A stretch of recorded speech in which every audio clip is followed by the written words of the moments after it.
nós aqui, Vamos lá, brother. nós temos aqui, Caio, um pastor solteiro e apaixonado. Ah, é? É, Bom, se a moça for solteira e apaixonada, tá tudo bem, não é? O que os impede, brother? O que os impede? o que os impede, Caio Fábio? Ah, Vamos saber? o que poderia ser, meu Deus? Hoje é o dia cara dos pastores, tá é que eu- solteiro Uma sequência. e apaixonado. O pastor, solteiro e apaixonado. O que o impede? Se ela estiver solteira e apaixonada? E a finzona dele? A religião, cara. É. A religião não é moleza, não é? Não, a religião eu vou falar. É um véu espesso na lua de mel de qualquer um. Exatamente. Não dá para atravessar. Mas e aí? É a cafetina do seu caráter. É, Foi o que você a falou, cafetina da sua alma. da sua alma. É. Quem é o cafetão da tua alma? Para. Hoje tá cheio de pastores. É? Que bom. Vamos lá então. Caio, tudo bem? Tudo bom. Eu sou um pastor jovem e solteiro. Pastoreio há 8 anos e nesse período conheci muitas mulheres que se interessaram por mim. Até tentei me relacionar com algumas, porém não deu certo. Algo sério, assim como noivado, casamento, não aconteceu nada. Mas, Caio, eu conheci uma linda moça, carinhosa, atenciosa e eu estou apaixonado. Aquelas que fazem o homem gemer sem sentir dor. Sim, uma Maria bonita. Comentei com algumas pessoas da igreja que considero maduras para me ouvir. Perdão, eu saltei uma linha. Estou apaixonado. Ela está afim também. Porém, tem um detalhe. Ela não é evangélica / protestante. Sei. Comentei- Mas isso muda alguma coisa em algum lugar nela, né? Isso Muda os Nela peitos, não tá muda mudando. os peitos para as coxas, é isso. traz a bunda para a cara, enfia os olhos nos dedos dos pés. O que altera na pessoa? Ô Caio, eu não sei qual a diferença entre um peito católico e um Um peito, protestante, né, Peito brother? espírito, sei É. lá qual a diferença. Peito. Uma chana Isso. protestante, uma chana... Uma chana carmelita. Uma chana carmelita. Ai, Complicado. Jesus. Enfim, Enfim, brother. né? Aham. Eu, nesse sentido, sou profundamente ecumênico. Você é comigo, velho? Ecumênico. Cara que chega a praticar. Tem gente que pratica umbundismo. Um budismo. Ela é um budista, olha. Que igreja. Olha a crença dessa menina quando ela tá indo orar. Olha. Mas vamos lá. Eu comentei com algumas pessoas, mas pro pastor é pesado. Ele perde. Comentei com algumas pessoas da igreja que considero maduras para me ouvir quanto a essa questão. Mas dificilmente ele vai encontrar gente Não tem, pessoal. favorável nessa maturidade de crente. Ainda é todo mundo escandalizável. Muito escandalizável. Vamos lá. Todas as pessoas Foram que contra. me ouviram não concordaram. Não concordo. Não, pastor. Tanta moça bonita aqui na igreja. Por que o senhor não pega, não casa com uma delas? Ah, coitado. E o coração lá quer saber de credo. Credo. Credo. Qual é o teu credo? Cruz credo. Aí a menina diz, eu creio em ti, meu amor. Aí o cara lá quer saber de credo, diz, eu creio em ti também, eu creio em nós. Aí pronto. E aí? Pessoal, todas as pessoas não concordaram.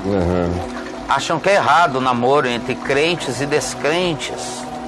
Esse lance aí, Caio, do jugo desigual, que incutiram na cabeça dos Veja, crentes jugo desigual, e que Gabriel. não sai de jeito nenhum. Estou pensando em largar o ministério por essa moça. Porém, amo levar o evangelho e faço por amor, sabe, Caio? Porém, estou numa dúvida grande quanto a isso. O que eu faço? Como lidar, Caio, com esses caducos pela religião, os cristãos caducos pela religião? Me dê uma palavra. O que eu faço? Porque, na realidade, querido, se você quiser, entre logo aí no meu portal. Olha aí, ó, Jugo Desigual. Tem 47 vídeos e textos. E tem também de pastor, igualzinho ao seu caso. Você depois entre aí e veja os 47 casos. Você vai se identificar. E então, nada que não seja muito recorrente. Na realidade, você viu que em momento algum as duas pessoas envolvidas nessa história foram mencionadas, que é você e ela.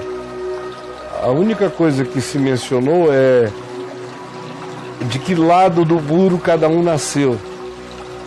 Você nasceu em Israel, ela nasceu em Belém, na Palestina, na Cisjordânia. Foi só isso, ninguém disse quem é essa menina que nasceu em Belém, do outro lado do muro. Quem é esse rapaz que nasceu em Israel, deste lado de cá do muro. Esse caso de amor ficou preso só às geografias políticas. Eu sou evangélico protestante, ela é não protestante, católica, ou isso, ou aquilo.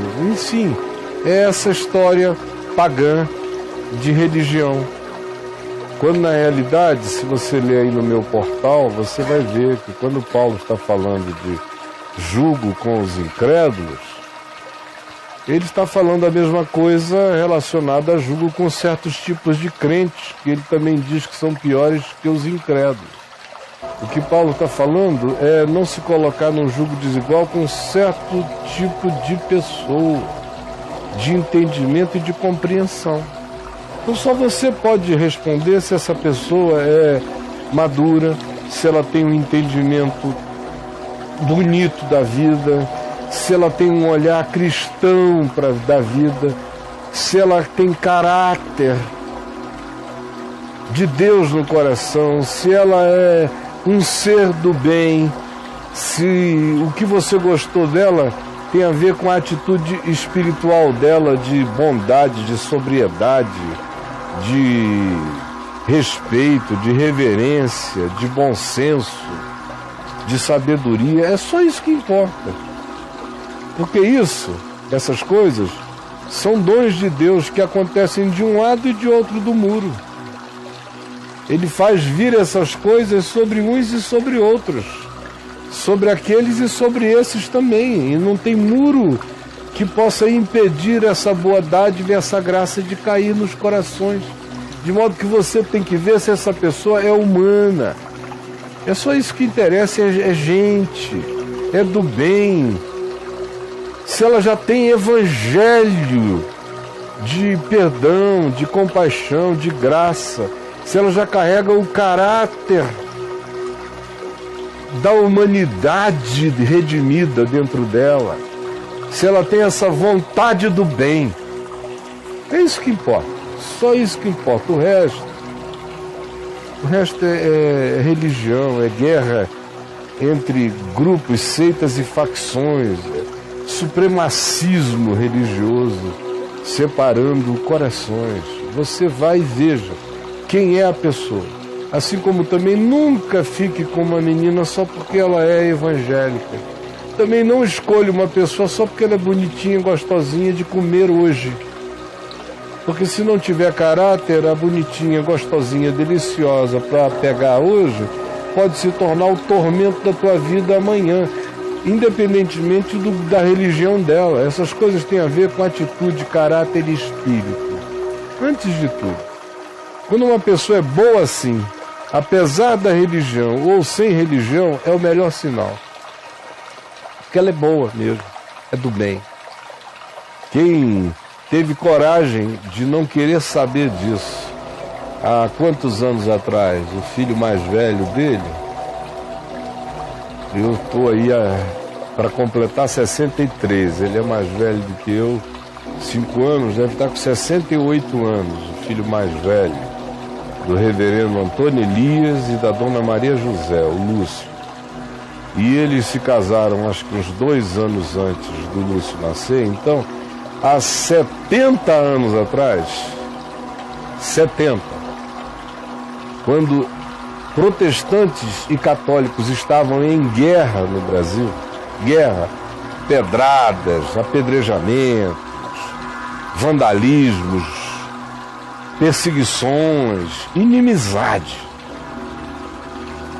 Neste país, o reverendo Antônio Elias, no Seminário Presbiteriano de Campinas, em São Paulo, estudando lá, para ser pastor presbiteriano, conheceu uma filha de Maria, em atividade na Igreja Católica como filha de Maria, separada para o serviço católico como filha de Maria, Dona Maria José, e ambos se apaixonaram. E o que casou, o que aconteceu? Ele não quis saber do que dizia o seminário, a Igreja Presbiteriana, e nem tampouco ela, de todas as maldições dos parentes católicos em relação ao fato de que ela estava apaixonada por um pastor protestante e queria se casar com ele. E ele queria se casar, pastor protestante, com uma filha de Maria. E se casaram. E ela se converteu ao evangelho no qual ela já cria. Ela, depois de um tempo, não foi nem imediato, apenas aceitou o batismo para não gerar constrangimentos nos escandalizáveis protestantes, já que ela era mulher de um pastor. E foi uma mulher de Deus a vida toda. Morreu aos 87, 88 anos. E ele com 97, 98. Era 10 anos mais velho do que ela. Ela foi uma mulher que me edificou a vida inteira. Teve 4 filhos com ele, são todos meus irmãos, são minha família. Até o dia de hoje. Então, por quê? Porque ele encontrou uma mulher e não uma católica. Ele encontrou um caráter, ele encontrou uma pessoa do bem, do perdão, da misericórdia, da compaixão. O resto, minha gente, o resto é bobagem. E o que importa é se são 2 pessoas da verdade e do amor. O resto é distração do diabo para infelicitar corações humanos. Vamos lá, brother. O reverendo Antônio Elias morreu com quantos anos? 97. 97. E ela morreu antes dele. Todos nós pensávamos que ela iria viver mais do que ele, porque ela era 10 anos mais nova, além de ser mulher. E mulheres, em geral, são mais longevas do que os homens. Mas não, ele sobreviveu a ela ainda alguns anos. Não muitos, ela foi antes, e ele ficou aí até agora. Não me lembro agora exatamente quanto tempo atrás. Foi em 2007. Foi isso mesmo. Meu pai partiu no dia 14 de setembro de 2007 e ele partiu em novembro de 2007. 2 meses depois. Mas é isso. Vamos lá. Então, meu querido amigo pastor, leia meu site, veja aí Julgo Desigual, você vai se encontrar, vai ver casos idênticos ao seu. E saiba, o que é perigoso é entrar em julgo desigual com os crentes. É mais perigoso do que com esses que os crentes chamam de incrédulos. Que às vezes de incrédulos não tem nada. Eles só não são membros daquela seita ou daquele grupo religioso. É só isso. Claro, repercutiu. Eu vou botar 2 questõezinhas aqui sobre aquela questão do Kleber, só para a gente fechar. Tá. Eu achei até que teve um questionamento interessante aqui, mas eu vou botar primeiro na ordem que chegou. Então são 2 questões, eu vou ler as 2. Ela diz assim, Caio, bom dia. Sigo você há alguns anos e sou cristã simplesmente. Gostaria de voltar à questão da interação com os amigos espíritas do candomblé, esotéricos em geral. O que acontece se eu namorar um rapaz espírita, considerando que nos tornamos um com o outro no ato sexual? Como essa troca de energias acontece? Não é só no ato sexual, não. Você citou, veja a quantidade de amigos que nunca transaram e como um amigo influencia outro amigo. Não só é a troca humana. De modo que, respondendo a tua pergunta, depende. Se for um evangélico canalha, você vai botar para dentro a canalice dele. Se for um espírita canalha, você vai botar para dentro a canalice dele. Se for um evangélico legal, você vai botar para dentro o bom espírito dele. Se for um espírita, gente boa, humana, você vai se relacionar com uma pessoa assim. Desde quando a religião produz qualquer coisa? Se a religião produzisse qualquer coisa que fosse o fundamento das essências humanas, então estava tudo resolvido. Do lado evangélico, já que vocês são cristãos evangélicos, do lado evangélico estava tudo bem, a gente não teria essa cambada de deputado federal aqui tão ruins quanto os outros e até piores, porque se elegem em nome do voto salvador dos crentes. Desde quando se qualquer coisa do lado de fora altera qualquer relação, a menos que a pessoa que vai interagir traga o seu bem para a relação ou então despeje o seu mal na relação. É simples assim, qualquer coisa. Julgo desigual com os incrédulos não tem a ver com o fato de casar com o evangélico ou religião, não. É incredulidade na vida. Um não crê em amor, só crê em ódio. Um crê em compaixão, o outro só crê em vingança. Um crê em olho por olho, dente por dente. O outro quer ser solidário e generoso e andar a segunda milha. Eles não estão casados em julgo desigual?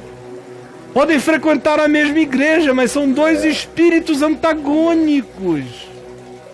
Quando vocês vão entender o Evangelho? O que mais? Então, aí tem uma outra questão só dentro desse contexto, só para a gente fechar. Ele diz assim, ó, eu creio que, é um outro texto, tá? um outro amigo nosso aqui. Bom dia, Caio. Eu creio que o amor é o caminho contra todo e qualquer tipo de intolerância. Aí ele fala sobre a notícia, né? Tive notícia do Kleber Lux, teve em ação a reconstrução de um terreiro do Candomblé, foi alvo de ataques de fanáticos religiosos evangélicos no Rio de Janeiro, tendo sofrido muitas críticas por isso. Aí ele vem com a pergunta, para além do respeito à diversidade cultural e religiosa, é possível uma convivência harmoniosa no que concerne à confessionalidade que se espera daqueles que seguem Jesus Cristo como único Senhor e Salvador? Aí ele pergunta, como em um mesmo espaço invocar o Espírito Santo e os orixás? Meu filho, você ainda é religioso. Senhor, onde é que se deve adorar a Deus? Você ainda crê nessa bobagem, aí não dá nem para te responder, você não passou da mulher samaritana. Onde é que se deve adorar? É aqui no Monte Gerezim, ou é lá em Jerusalém? Para com isso, filho. Só tem um lugar que se adora, é no coração. Ele anda contigo, aonde você vai? O coração. Se teu coração é bom, tá tudo bem. Se teu coração é mau, meu filho, não interessa onde é que você está adorando, você está profanando, não lugares, você ainda são seres de lugares. Eu nem prestei atenção na pergunta dele, só no final, porque alguém ligou para cá, não me telefonem, eu não atendo. Aí me ligam. Será que não sabe que Estragou agora está o ao negócio vivo? aqui. Você tá ao vivo? Ninguém sabe que você está ao vivo Não, todos os mas dias tanto faz. Tem gente que sabe e entra assim mesmo para ver. Rapaz, você não tem ideia de como a moçada é. Não, a pergunta dele foi essa. Ele veio, ó, é possível uma convivência harmoniosa no que concerne a confessionalidade? Olha, não tem nada a ver com lugar, senão onde é que você ia pisar, meu filho? Onde é que você ia pisar na terra? Não tem um lugar onde não tenha havido trepadas, morte, assassinato. É a tua ignorância histórica que faz você andar por aí achando que tá tudo limpo. Que é Terra Santa. Para com isso. Para com... Vocês são muito presos à religião. Bota a cabeça no aquário. Aí ele acha que é um pecado você pisar naquele lugar. Não, aquele lugar é igual a tua casa. Tem nada demais. Não fique imantado na parede. É o mesmo cimento, né? E além do que, vocês não creem. Se vocês crescem no que vocês advogam, vocês tinham que pelo menos crer que vocês são habitados pelo mais valente.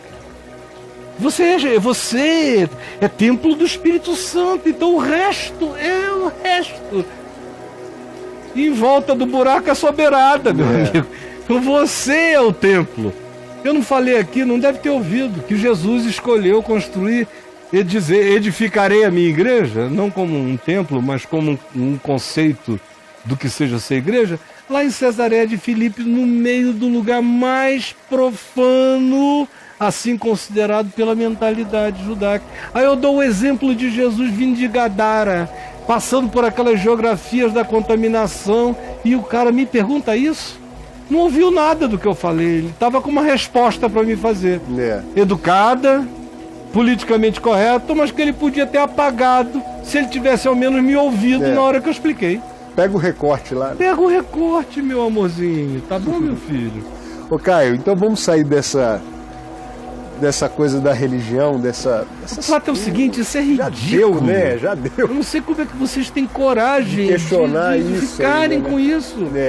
Pelo amor de Deus, rapaz, é feio. Eu sinto uma vergonha de vocês, horrível.